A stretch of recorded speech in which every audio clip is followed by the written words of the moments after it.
and welcome to another episode of the Daily Remedy Podcast. Today we're here with Dr. Dana Corriel. She is a traditionally trained physician who swapped clinical practice for digital entrepreneurship and innovation, and she's the founder now of SoMeDocs, Social Media Docs. She helps individuals and companies alike to figure out next steps in the online world, and her ultimate mission of her company and work is to promote the autonomy of doctors everywhere, something we can all relate to. And with that, I'd like to welcome Dr. Corriel. Hi, thank you so much for having me on. Thank you for joining us. Your background is very unique in that you've done a lot in your career as a physician. Can you give us a background on where you started your medical school, your training, and how your career as a clinician developed from practice to innovation? Yeah, so I'm a traditionally trained physician. I went to medical school. I did my training in internal medicine right here in Albert Einstein in the Bronx. I say right here, I live in Jersey. And I went out to practice. I guess I'm non-traditional already because I had my son when I was an intern, my first year of training in the hospital. I was actually talking about it last night with my husband. And so it's relevant to bring it up just about how toxic that environment can be sometimes based on the hours we work and the conditions, and just being pregnant on top of that wasn't easy. So again, I come from that background, but I am traditionally traditionally trained and then practiced. I did take a 3-year break from medicine to have a third child after I was already practicing as an attending. And during that time, really became acquainted with the different tools of the online world that most of us as physicians were not aware of. And that was sort of my first foray into the digital world. And I really became, I like to say enamored by it because I love the positive spin of the online world, but really it's a dangerous tool and it has a lot of negatives, but I really saw an opportunity to help shape sort of the healthcare aspect of it and be able to help my colleagues to do things in a positive way, to have positive impact on healthcare by using these tools. So I started it off with a community of doctors that focus maybe more on social media. But then over time, I founded a company called SoMeDocs in 2018 and built a website/platform that has grown bigger and bigger with a mission really to promote autonomy in medicine. And now it's thriving. I work on it full time as of the last 3 years. And we have some really great projects in the works that I'm excited to cover. Now, SoMeDocs is an amazing platform. Tell us a little bit about how physicians can get involved, how even non-physicians can read some of the articles. Tell us more about SoMeDocs as a whole. Yeah. So the problem in healthcare is that there's this underlying ownership of the individuals in healthcare, the doctors, namely, just because I am one and I experienced that. So in building out my site, I really wanted to give a chance to doctors to really form their own identities and to really take on autonomy, really to say, hey, even if I'm employed in this hospital system, I am still an individual doctor that can work for someone else if I decide to, or if you decide to. That's really important. And the lines really are blurred in today's healthcare. So yeah, I built it out on SoMeDocs. It is a free website. And that's really important for me to state. It's at doctorsonsocialmedia.com, and there's a public resources section through the main menu that has a whole lot of things that the public can use. There's 3 main arms. There's a content arm where we have content in the form of written articles. We have series, and we have a podcast soon to have a podcast with you in it, which I'm excited about. Secondly, we have directories. So we have a way to sort of organize everything that doctors are doing in really neat categories, like the podcast they're doing, the books they're writing. We even have a job board. We even have a student directory that's new.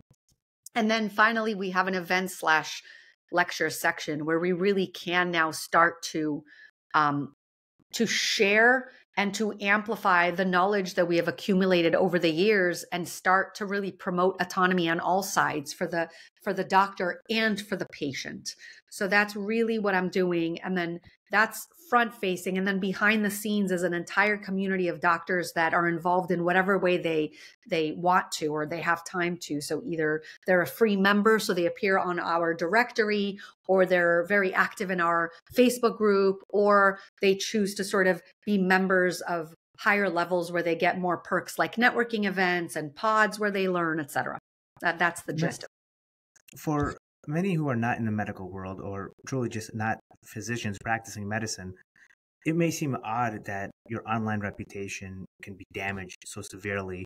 Talk about some of the pitfalls that physicians face that are unique to that profession in the online world. I mean, there are so many pitfalls.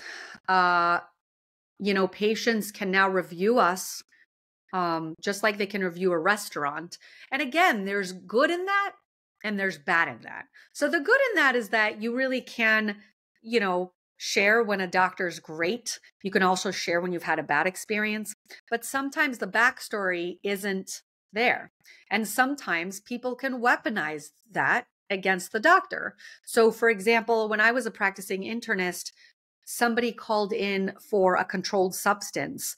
And for those listening that don't know what that is, that's, a very strong pain medication that's been linked with not only abuse, but deaths. And so, as doctors, we're very careful with dispensing it.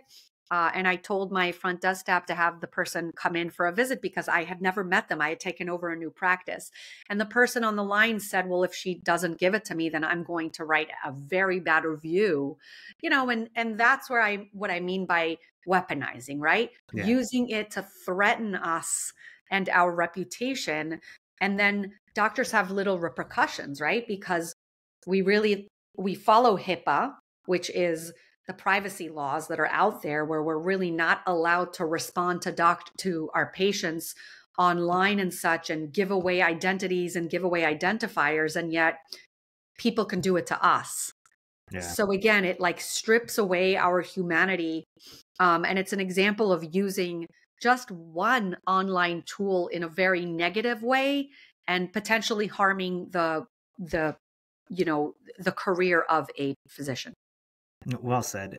This is a problem that so many physicians complain about, but very few actually do. You're taking that initiative. What unique attributes do you have or accumulated throughout the course of your practice that led you to actually take action, where in other instances, so many physicians would just complain and leave it at that? Well, I think that my frustration with the situation really led me to do that. I mean, seeing that my hands were tied and that so many things were happening in the office that not only does society know nothing about, but the actual patient that's affected doesn't know about it. So, for example, if I order a test, a medically necessary test, and then the insurance creates so many obstacles to prevent the patient from having them, right? Many times it's looked at by the patient as if it's the doctor's fault. Well, the doctor created that barrier. And that's a very clever, right, manipulation of the system for those that are actually placing those barriers to ward off the blame. Yeah. And so that's something that doctors really struggle with, but they are so busy in their day-to-day practice that they really can't nip it in the bud. You can't give away the specifics of anyone. So it's not like you can go online and complain. Secondly, who's got time to go online and complain? Thirdly, we're going to be looked at, as disrespectful and unprofessional beings if we start going online to complain about every patient that gets, screwed by those kinds of decisions. Not to mention decisions that are also made by the CEOs of the systems, for example, right? A lot of times it's those administrators that are holding us back. They want what's best for the hospital, but not always necessarily for the doctor. They want what's best for the bottom line, really. And that can really harm both patients and doctors. But doctors can't say anything because that's their boss, right? If they say something, then they could be out of a job. And then again, guess what? There could be a restrictive covenant, the laws that prevent a doctor from practicing anywhere within the vicinity, and they have to literally uproot their family and move somewhere else. So taken together, it's almost this catch-22 where you're practicing in the system and you cannot win. Like you have to just give in to the system, to the status quo, or else. Yeah.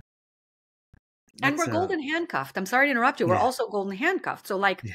you know, we're making a very good salary comparative to the rest of the world. Now, is it a very good salary compared to all the time that we put into it and the commitments and the missed opportunities? I'm not sure. Again, maybe if you're making a certain amount, if you're happy, if your hours are great, fine, then it's worth it.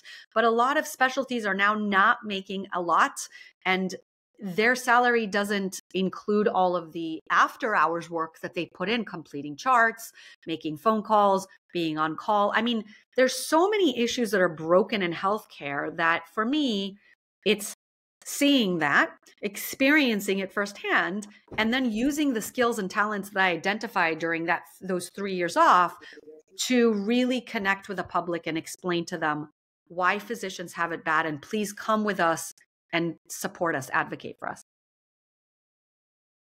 So it's interesting you phrase it in that way, because as you started SoMe Docs, you started looking at physicians who were savvy on social media, and now you're gravitating towards a larger physician community that may include those who are not as savvy.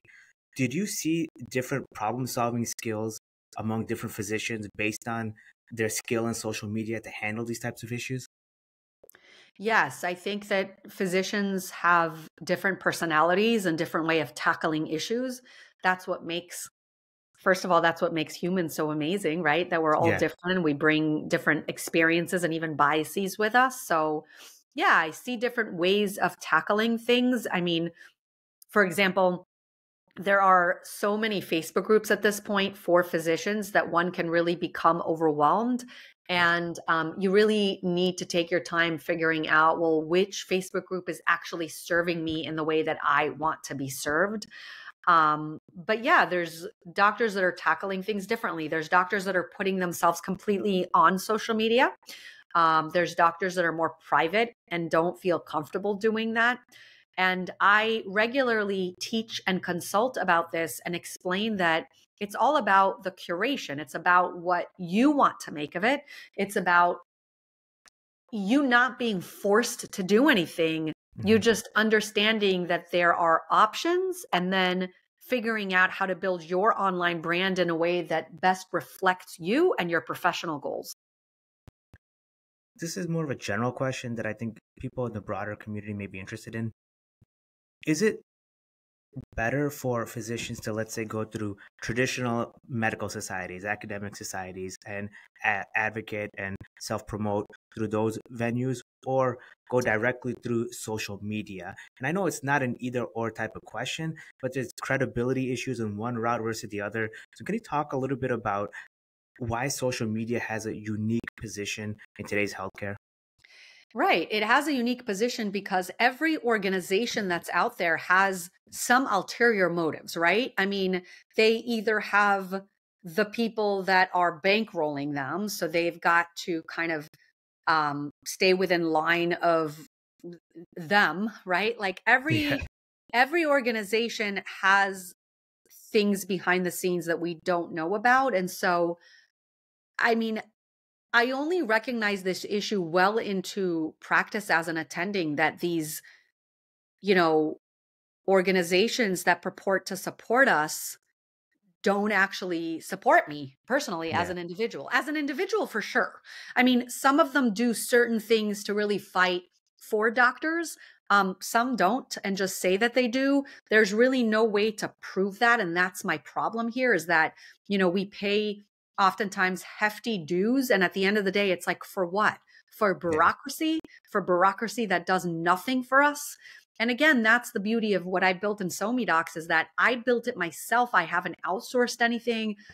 And so the beauty of it is that, if we could have more ventures like that are fighting for doctors where when there's not a lot of overhead and things are affordable and where results are actually being achieved, then I think we'll be at least more satisfied as a group. But I think that what happens is that money makes the world go round. And so what you see are just like layers, and you can't identify those layers, and you're very confused, and people get brought on and they, say what they were told to believe. And so it's very confusing. So again, part of why I built SoMeDocs was that I knew that I could build it with the vision that I had, knowing that I was, a practicing physician. I know what it's like. I know what it's like to be frustrated and to want to be an individual that is more in control.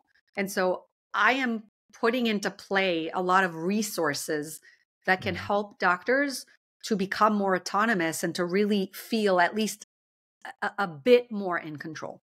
Yeah. I was speaking to a physician yesterday. He's a GI specialist, and the issue of social media came up, and he felt like having no footprint online, rather having no social media presence, no Facebook page, nothing, is a safer course of action. And I was trying to explain to him how you had mentioned there is a one-sidedness to what patients can do. And he replied, well, if you don't even have an opportunity for a patient to complain about you online, that's the safest. So can you talk a little bit about why this paradigm exists among physicians where they just want to have zero online footprint whatsoever, and how that's not truly being safe in the sense that they're trying to imply? First of all, you can't be anonymous. I mean, Yeah. there are review sites online where they don't ask you if you can be on it.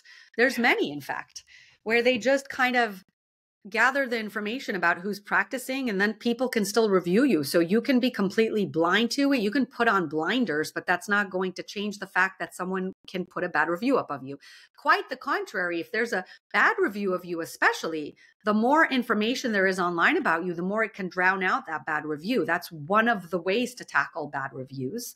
But really, is it one of the ways that doctors, tackle this age of oversharing? Yes, some doctors are just like, I'm just not going to be on it.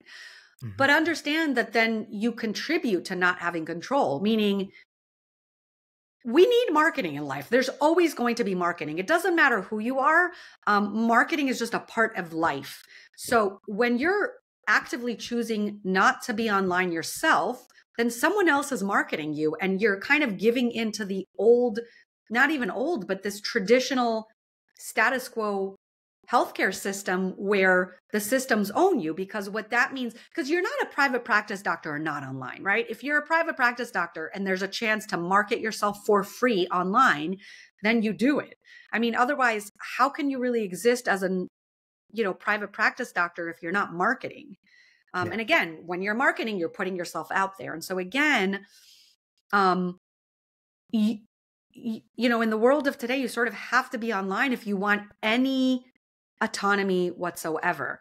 When you're choosing not to be online, then that means you're working for someone else that is using your name to build up their own reputation. Yep. Right? And so again, there's amazing systems out there, right? I mean, we always think of names like Harvard and the Mayo Clinic and the Cleveland Clinic. Obviously, some people are going to argue with that, but I'm just throwing out names, right? And it's great. When we associate with them, it makes us look like we've achieved. But we have to sort of think of it the other way too. When we associate with Harvard, we're elevating their names. Like, we have to regain our confidence in who we are as individuals and the fact that we do contribute to running healthcare. Like, without the doctors at Harvard, is Harvard going to be Harvard? No. It's that Harvard chooses, maybe, right? If you think Harvard's the best, then Harvard's choosing the best of the best. And so the best of the best is actually agreeing to go there because it has such a good name. But we've somehow sort of lost that confidence along the way and have forgotten that we ourselves are worth so much, and that we have to stop letting systems own us in so many ways. Again, not to say that we don't need to respect employers, because we absolutely do. We need systems. We need the hospitals. It's just that control has really been like wrenched away from us, and it's harming us. Yeah, well said. And then the remaining time, for any physicians who are listening that would like to either participate in SoMe Docs or get a hold of you or learn how the platform can help them, can you provide the contact information and how they can just get started? Yeah, so first of all, we're at doctorssocialmedia.com. It's very easy for the public to just subscribe to get our, newsletters and the different opportunities that are coming up, doctors too. But doctors who practice in the US, especially who have an NPI, can actually join for free at the profile level. They can, submit a profile. They have 30 days in that case to submit a profile form so that they stay on for free, and they appear in our directory. It's public. It's amazing for making connections. And then we have other levels that you can join that are higher, that are paid, that get different perks. We also have Facebook communities, but really it's just going to doctorsonsocialmedia.com and looking around. And if you have any questions ever, you can always email us at somedocs@somedocs.com. Awesome. And Dr. Corriel, thanks so much for your time. Thank you.